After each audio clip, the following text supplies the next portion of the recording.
So this book, it's called Development Transitions, Land, Labor and Social Policy in Tibet, and it's edited by myself and three of my colleagues from the field of Tibet studies,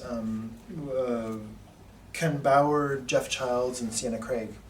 And it basically comes out of a conference on, or one panel within a conference of the International Association of Tibet Studies. And it represents some of the leading cutting-edge research on development issues in Tibet today, in Tibet in China. And in that sense, Tibet studies has been traditionally dominated by fields of linguistics and religious studies and history and so on, or philology as they say. But nonetheless, over the last 10, 15 years, there's been a budding field of development studies, scholars looking at development issues in Tibet.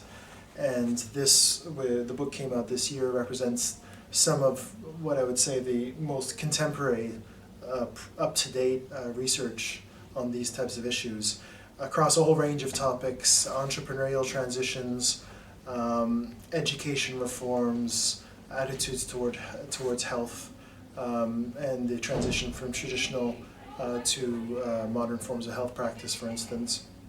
Also, what one author calls the enclosure movements in Tibet, which is the resettlement of Tibetan nomads by government resettlement policies. My own contribution in the book looks at labor transitions in rural areas, basically people moving out of agriculture at an extremely rapid pace, probably one of the most rapid paces that we've seen in any developing country, really.